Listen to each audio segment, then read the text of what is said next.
It's 8:30. Good morning. I'm Ian Crouch with Hunter News. A total fire ban across the Hunter has been extended until midnight tonight as temperatures again soar into the high 30s in parts of the valley. The main concern for firefighters today continues to be in the Wallamai State Forest near Putty, where an out-of-control fire has burnt through more than 8,000 hectares of bush. Heavy earth-moving equipment and water-bombing aircraft are being brought in to help ground crews as they work to strengthen containment lines, especially around the northern edge of the fire.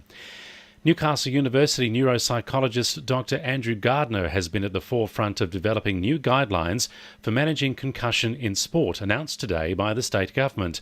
Sports Minister Stuart Ayres hopes the new guidelines will prompt a culture shift in dealing with head injuries. Only about 20% of concussions in local sport are officially diagnosed. The recommendations say after suffering concussion, children should have 24 to 48 hours off school or other activities which put strain on their brain. Stuart Ayres says people need to take recovery seriously. There's a very clear set of guidelines around what to do in the first 24 to 48 hours. There is no ban on sending any children to school after a concussion.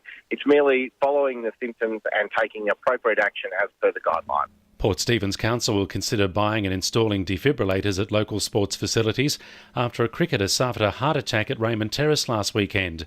West Ward Councillor Giacomo Arnott will put forward a notice of motion at the next council meeting.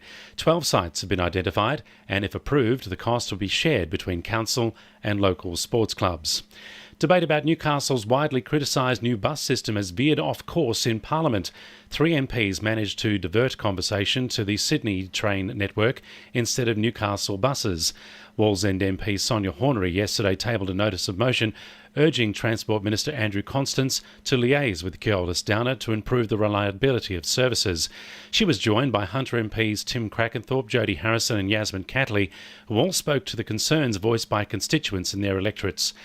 Sonia Hornery says she'll discuss the response of Parliament with the community at a public protest on Monday night. There will be a sharing of that information on Monday night. We're encouraging people to attend the public transport meeting at Belmont 16-footers. And we've got so many stories of people who have been left stranded, who have been let down by this network. But this is all about encouraging the Minister to actually start making real change and review this network to make it better.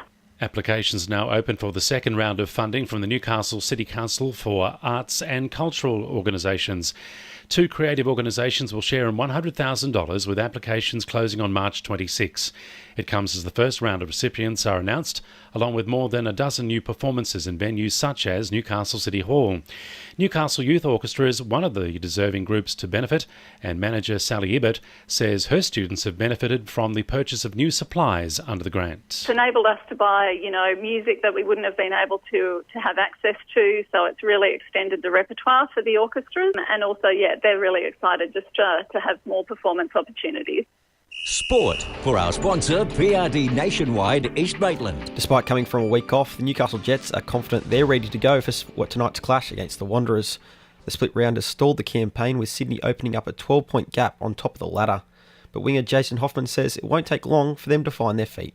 Hopefully come, out of the blocks in Western Sydney, and give 100% from the first whistle, and hopefully we can, get back into the swing of things pretty quickly, and that momentum of playing well, and obviously, being aggressive and playing an attacking brand of football continue straight away.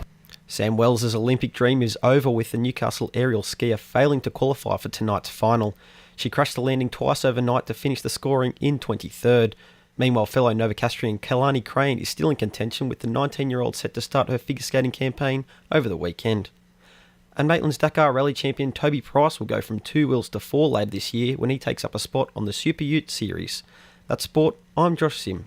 And the winning numbers in Powerball are 5, 37, 25, 6, 36 and 12, and the Powerball number is 7. 2NURFM News Time, 26 to 9.